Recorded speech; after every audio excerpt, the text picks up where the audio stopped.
All right, YouTube, this Detroit's HPTV coming back at you with another video on this Tuesday. What I want to show you is something I bet you guys have not seen. This is the Attorney General under Joe Biden. Joe Biden's Attorney General being questioned about his job and his duty as Attorney General under Joe Biden. You know how they say that most of these immigrants that come over here illegally, the illegal immigrants, come over here seeking asylum from violent countries, you're going to be very surprised to see that there is more violence in a lot of American cities than in these countries. So where can these Americans go? You're going to see that the Attorney General under Joe Biden is actually using lawfare. Now, before I show you this video, I'm going to ask you to like, share, and subscribe. I did another video earlier today, and YouTube didn't want to like it, so they don't want to monetize it. They want to use shadow banning to slow my channel down. But the more they try to slow it down, the more I'm going to post videos. How about that? So I want you to check out the Attorney General under Joe Biden and this Democratic administration as he's questioned about crime and his job as Attorney General. And I want you to comment in the comment section. Tell me what you think when you hear these congressmen question him about his job and what's been going on in the Attorney General's office. I think you're going to be very surprised. This is for fair use under the 1976 Copyright Act, commentary, educational purpose. Let's see where your tax dollars is going, people. Let's check this out. Chair has a recommendation for your reading pleasure on the subject of antitrust. Senator as Senator Klobuchar would say, channeling Taylor Swift, I know that all too well. Thank you for bringing up the Ticketmaster hearing that Senator Lee and I conduct. I'm sure we will have follow-up in writing, or maybe Senator Lee could ask a question about that. Thank you. I can't match all of Senator Lee's quips on this one, but I'm pretty familiar with Taylor Swift, so I'll do my best. Now you've got us started. Senator Cornyn? Attorney General Garland, you, of course, served in the judiciary for many years, and before you became Attorney General, let me just ask, do you prefer to be called General Garland or Judge Garland? The senators of this committee can call me anything that they want. Well, we will with all appropriate respect. I appreciate that part.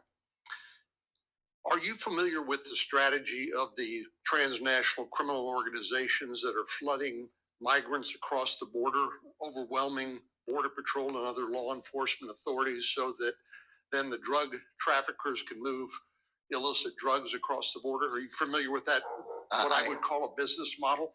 I am, and I set up specifically directed the establishment of a task force on anti-smuggling and anti-human trafficking for just the reason you said. It involves our Civil Rights Division, our Criminal Division, and the U.S. Attorney's offices all along the border, as well as our offices in the Northern Triangle countries and Mexico.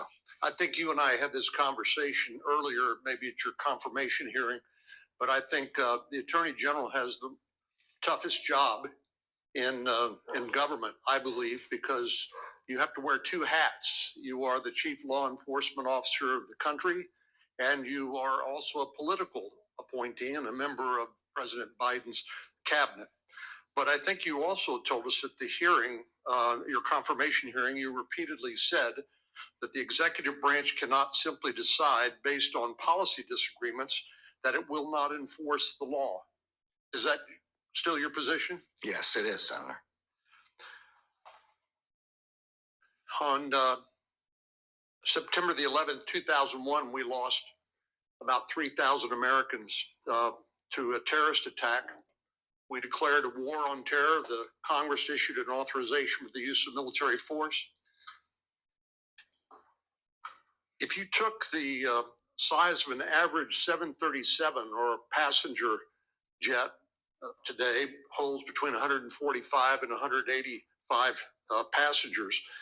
If you were to rack up all of the deaths that we've seen as a result of drugs coming across the southwestern border, as a result of this successful business model that the cartels have employed, you would be talking about the equivalent of a passenger jet per day crashing, killing everyone on board. I have been just astonished at the lack of sense of urgency to deal with this issue. It seems we become so desensitized to it that that sense of urgency is simply gone. But I will tell you that it's directly related to the open border policies of the Biden administration, where people continue to come across the border, turn themselves into a broken asylum system, or simply get away from law enforcement because they're overwhelming the Border Patrol's capacity. This is intentional, as you acknowledge.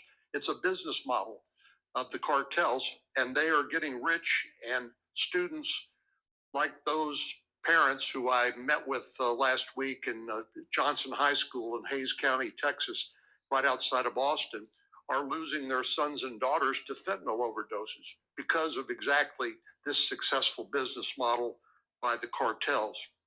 I want to ask you a little bit about the prosecution policies of the Garland Attorney General's Department of Justice. Sort of the bedrock standard for prosecuting crimes has historically been that the prosecutor should pursue the most serious, readily provable offense, and that's been the bedrock of policy for over decades. We know that Eric Holder, when he was Attorney General, changed that standard.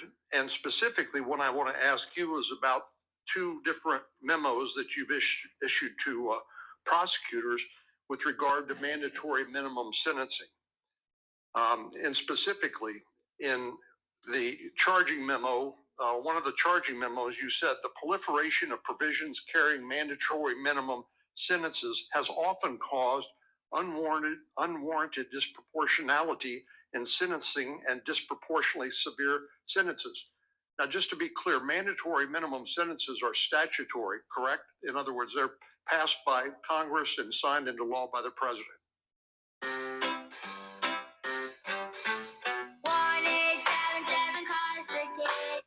Yes, that's right. And here, you suggest that prosecutors should not enforce or charge with the. I want you to listen carefully and watch the other congressmen as they question him later. But you can see while Joe Biden is touring the country with Kamala Harris and whatever, he's up to his same old crime bill tricks. They're up to some totally nefarious activities. And I want you to watch this to the end. And you're going to see some things that are going to be shocking about what's going on. Charge defendants with a crime which carries a mandatory minimum under certain circumstances, correct? I did not, it's not exactly, if I can just have a moment to explain. I'm very familiar. No, well, if you just answer the question. Yeah. So the memo says specifically, I'll just read it to you. It said, for this reason, charges that subject a defendant to a mandatory minimum sentence should ordinarily be reserved for instances in which the remaining charges would not sufficiently reflect the seriousness of the defendant's criminal conduct, danger to the community, harm to victims, or other considerations outlined above. So basically, your charging memorandum says that prosecutors can exercise their discretion to charge less than the most serious offense because you don't like the mandatory minimum sentences that Congress has passed, correct? No, Senator, this is a question of allocating our resources and focusing them on violent crime. Later on, I thought you said that your job was to enforce the law without regard to policy differences. It's not a question of policy differences. It's a question of the resources. You don't have enough money. You don't have enough people. We don't have enough money. We don't have enough jails. We don't have enough judges. Well, you've arrogated to yourself the decision to make policy. by saying that in spite of the fact that there are mandatory minimum sentences for many of these drug crimes, which are now causing untold death and destruction across America, you're telling prosecutors don't charge those if they involve a mandatory minimum sentence. With respect, Senator, the memorandum makes clear that that general analysis doesn't apply in violent crime, doesn't apply in drug trafficking, doesn't apply in cases in which there's injury. So you're cherry picking which cases that you will charge with a mandatory minimum sentence and not applying them uniformly and charging the most serious crime that can be proven at trial. If we apply it to every single crime, we will not be able to focus our resources on violent crime, significant drug trafficking, on the cartels, on the people who are killing people with fentanyl. So the purpose here is to focus the attention of our prosecutors and agents on the things that are damaging the American people in the largest possible respect. That's what what this policy says. At 108,000 roughly Americans who died as a result of drug overdoses last year, 71,000 roughly of fentanyl overdoses. Do you consider your current policies successful? As I said, in answer to another question. Are you hearing these numbers of people who are dying because of the drug problem, because of that open border? Listen to the numbers. And the Biden administration knows these things. While they're campaigning, they're not talking about these things. While people are suffering from Trump derangement syndrome, look what's going on. Pay attention. We have a huge epidemic of fentanyl problem created by intentional acts by the cartels. We are doing everything we can within our resources to fight that. We have our DEA working to prevent transfer of precursors into Mexico, to capture the labs, to extradite the cartel leaders, to arrest them in the United States. We are focusing on fentanyl with enormous urgency. I have personally twice traveled to Mexico to try to get greater cooperation from the Mexicans on exactly the problem you're talking about. I have separately talked twice in. I'm going to say this to Black Americans. Do you remember during the height of the civil rights movement, the height of social mobility in the Black community, and you had the Black Panthers and other organizations, and somehow the community was flooded with heroin? Then after that, it was flooded with the white powder deliberately. Remember the Iran-Contra scandal? Think about what he's saying and what he's revealing to you about the government's collusion with the cartels. Person with the Mexican Attorney General for exactly the problem that you're talking about. That we are focusing on this with enormous urgency. This is a priority of the Justice Department, but this is a whole of government problem. The border is a responsibility of the Department of Homeland Security. We do what we can do with respect to the jurisdictions that we have. Thank you, Senator Cornyn. Senator Blumenthal.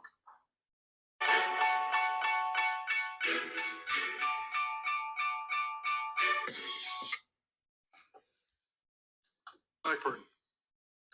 Thank you, Mr. Chairman and Mr. Attorney General. Thank you for your time today. Listening to the questions and the answers and your responses, what is coming clear to me as I listen to this is basically in your DOJ, the Biden DOJ, there are two tiers of justice. There are one for people with conservative values, for parents, for people of faith. And then there is another tier of justice that applies to the Washington liberal elites, political elites. And what I want to do is dig down a little bit on how you and the department have applied this discretionary form of justice.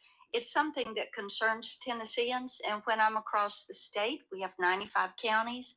I visit each of them every year. And Mr. Attorney General, that comes up quite a bit. Much of it has come up in relation to the Dobbs decision.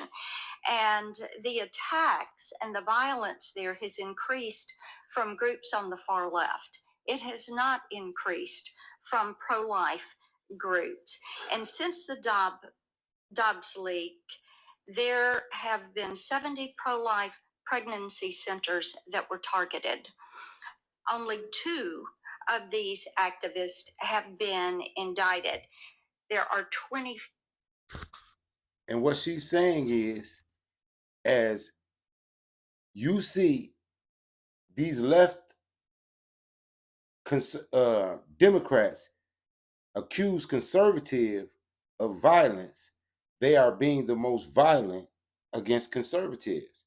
In my video I made the other day, conservatives have become cowardly and scared of these Democrats because they don't want to be called racist, they don't want to be called names, which is emboldening them, and they are actually taking it to another level and getting physical with conservative people about their views. They are attacking pro-life places that say we're pro-life. What would you attack them for? Why would you leave the border open and cherry pick crimes when all those people lost their lives to fentanyl? If you keep watching, you're going to see it gets even more sinister. You ain't seen nothing yet. 5 individuals that have been indicted under the FACE Act in just 5 months. So you see the disparity there. I appreciate you said that most of these attacks are carried out at night and that the protests take place during the day. So you say it's easier to identify and go after people that are carrying out a peaceful protest during the day rather than a firebombing at night. Is that correct? If I could just say, I wish you would assure your constituents in all the counties that the Justice Department does not treat people in the way that is described. Well, we treat like cases alike. We do not have one view. Okay, then let's talk about a specific case in Tennessee, the Hope Clinic. Are you familiar with that? I'm not familiar with it. Okay, the Hope Clinic for Women is a pregnancy resource center in Nashville. And currently, you have gone out of your way to prosecute 11 individuals in Tennessee under the FACE Act. And are you aware that this clinic was the subject of an attempted firebombing with a Molotov cocktail? So we are very concerned about these kind of fire bombings, and I agree with you. They're happening around the United States. The FBI has put its resources into this. We are investigating it in every way. We've offered rewards for anyone who has information. Let's talk about how these. Starting an LLC, I didn't know where to begin. I did a Google search. Taylor Brands came up, and I saw that they offered groups get classified. When we talked about the way parents of children were treated, and because they were concerned over what was being taught in school, Senator Kennedy just went through that with you. You applied domestic terrorism as a term in couching that activity. Now, under federal law, which you have cited, this is how you term domestic terrorism, and I'm quoting, activities that involve acts dangerous to human life that are a violation of the criminal laws of the United States or of any state. So under that definition, would you agree that firebombing a crisis pregnancy center constitutes an act of domestic terrorism? I would say yes, but I want to again disagree with your earlier characterizations. There was no memorandum about parents complaining and their to their school boards, and there was about firebombing pregnancy. I understand, and there was no reference in that memo to using domestic terrorism. Firebombing. Where it said, yes, firebombing where domestic terrorism. It's at least domestic violent extremism. Okay, so then let's talk about the far left group Jane's Revenge, because they claimed responsibility for that. They went so far as to spray paint their name on the wall.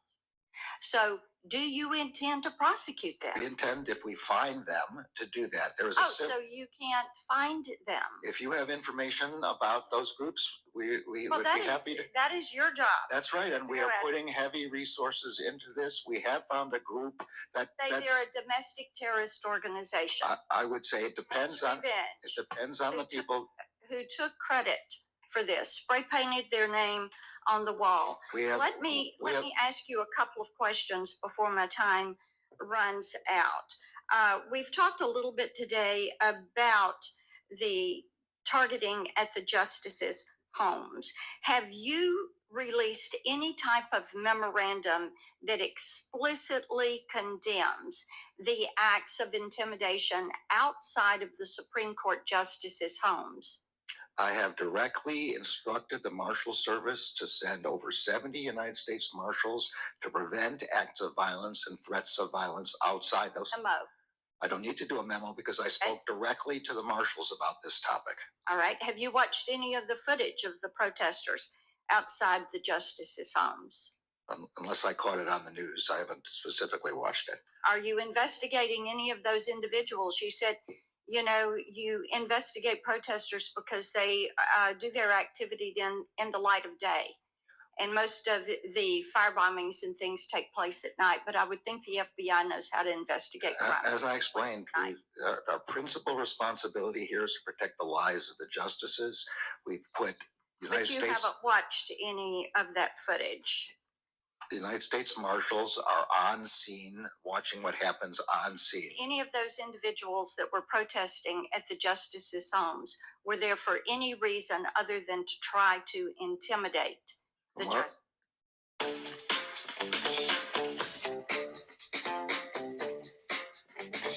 The Marshal's job is to protect the lives of the justices, and they will arrest people who they think are threatening the lives of the justices. That's their job. Thank you, Mr. Attorney General. I have to say, people in Tennessee talk a lot about their frustration. They want to trust the DOJ. They want to be able to trust their government. They are very concerned about what appears to be, by actions, 2 tiers of justice. And this is something that they do not see as equal treatment under the law. Thank you, Mr. Thank you, Senator Blackburn. Senator Welch. Thank you very much, Mr. Chairman, Mr. Attorney General. I appreciate the work you've been doing on election infrastructure and security. We have our town meeting in Vermont next week. We're pretty proud of that. You raise your hand. And Mr. Chairman, Attorney General Garland, let me just ask you, does your department have a problem with anti-Catholic bias? Our department protects all religions and all ideologies. It does not have any bias against any religion of any kind. Well, you could have surprised me, because given the resources that you are expending. This is going to be the last one I'll let you guys listen to. You have to find this for yourself. Listen to exactly what he's fin to reveal about Joe Biden's Department of Justice. Listen to this guy. Listen to these questions. And the apparently intelligence assets that you are deploying against Catholics, it appears, and other people of faith, while simultaneously turning a blind eye while people are executed gang style in the streets of our cities, including in my home state. Your answer frankly surprises me. Let's talk about the Mark Houck case, for example. You've been asked about this already today, and frankly, your answers really astound me. This is a case where a Catholic pro-life demonstrator, father, was accused of disorderly conduct in front of an abortion center.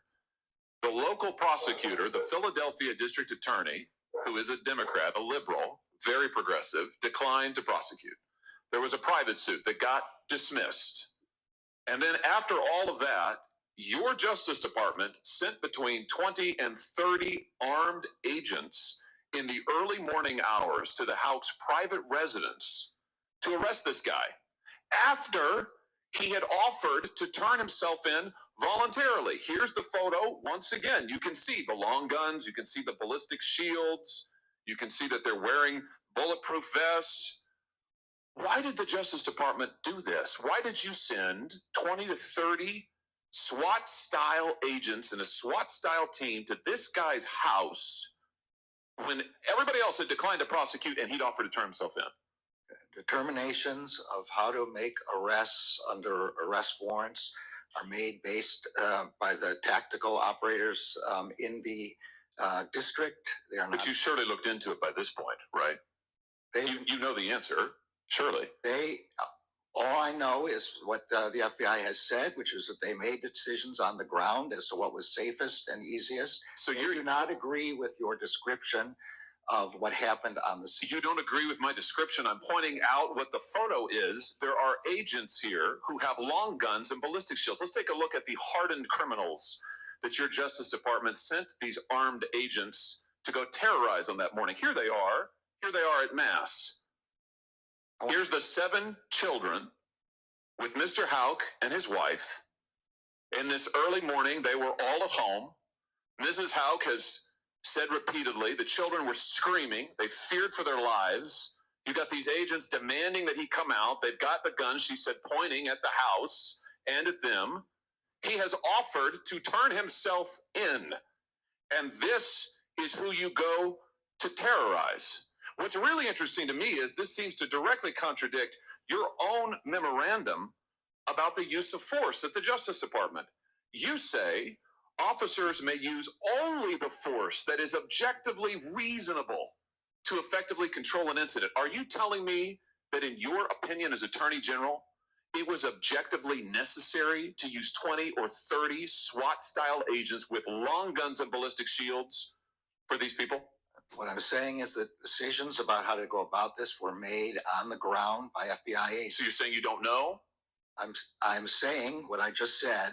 Which is that you're abdicating responsibility? I'm not abdicating responsibility. Then give me the answer. Do you think, in your opinion, you are the Attorney General of the United States? You are in charge of the Justice Department. And yes, sir, you are responsible. Yeah. So give me an answer. The FBI does not agree with your description. I'm not asking about the FBI. You are the Attorney General. Give me your answer. Do you think that it was objectively reasonable and they followed your guidelines in sending 20 to 30 armed agents to terrorize these people? Yes or no?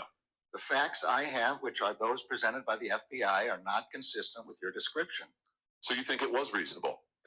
I'm saying the facts are not as you describe.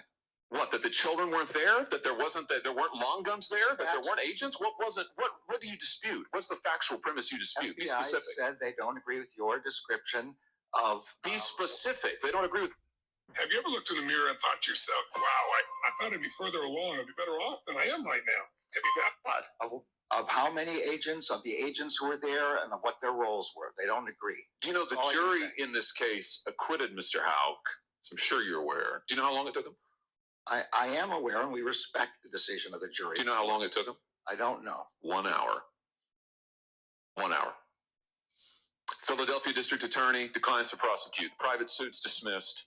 You use an unbelievable show of force with guns that I just note liberals usually decry. We're supposed to hate long guns and assault-style weapons. You're happy to deploy them against Catholics and innocent children. Happy to. And then you haul him into court and a jury acquits him in 1 hour. I just suggest to you that that is a disgraceful performance by your Justice Department and a disgraceful use of resources. I notice a pattern, though. The FBI field office in Richmond on the 23rd of January of this year issued a memorandum in which they advocated for, and I quote, the exploration of new avenues for tripwire and source development against traditionalist Catholics, it's their language, including those who favor the Latin Mass. Attorney General, are you cultivating sources and spies in Latin Mass parishes and other Catholic parishes around the country? The Justice Department does not do that. It does not do investigations based on religion. I saw the document you have. What did you do about it? Appalling. It's appalling. I'm in complete agreement with you. I understand that the FBI has withdrawn it and is now looking into how this could ever have happened. How did it happen? That's what they're looking into, but I'm totally in agreement. Did you hear what the Attorney General said? They have stopped doing it after they were found out. They have withdrawn it, but they were actually doing it. Let's continue.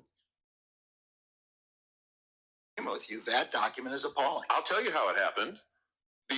This memorandum, which is supposed to be intelligent, cites extensively the Southern Poverty Law Center, which goes on to identify all of these different Catholics as being part of hate groups. Is this how the FBI, under your direction and leadership, is this how they do their intelligence work? They look at left-wing advocacy groups to target Catholics? Is this what's going on? I mean, clearly it is. How is this happening? The FBI is not targeting Catholics, and as I've said, this is an inappropriate memorandum, and it doesn't reflect the methods that the FBI is supposed to be using. Should not be relying on any single organization without doing its own work. Let me just ask you, as my time expires here, a very direct question. How many informants do you have in Catholic churches across America? I don't know, and I don't believe we have any informants aimed at Catholic churches. We have a rule against investigations based on First Amendment activity, and Catholic churches are obviously First Amendment activity. Well, but I don't know the specific answer to the question. You don't know the specifics of anything, it seems, but apparently on your watch, this Justice Department is targeting Catholics, targeting people of faith, specifically for their faith views. And Mr. Attorney General, I'll just say to you, it's a disgrace.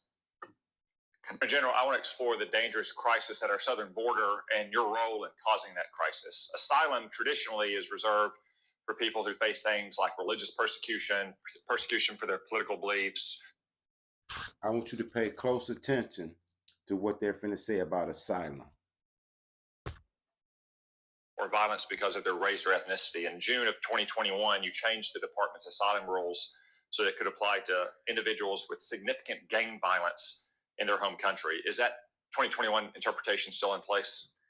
It is. It reinstates a previous interpretation that the department had of the same asylum rules, yes. Okay.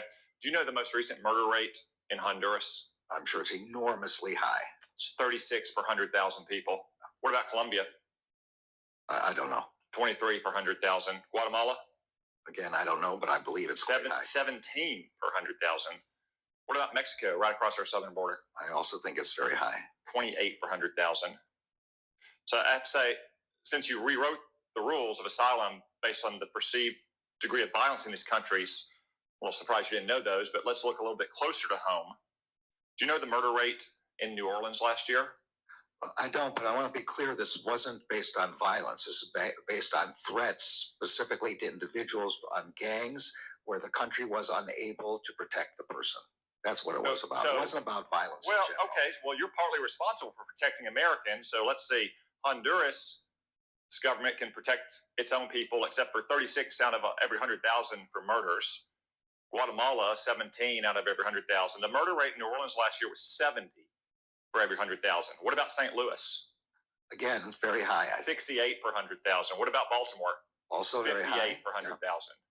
Should American citizens in places like New Orleans and Baltimore and St. Louis begin to seek asylum in countries like Honduras and Guatemala under your asylum principles? Again, I'm saying that the principle here is protection of specific individuals who are being threatened by the gang, and where the local country is unwilling or unable to protect them.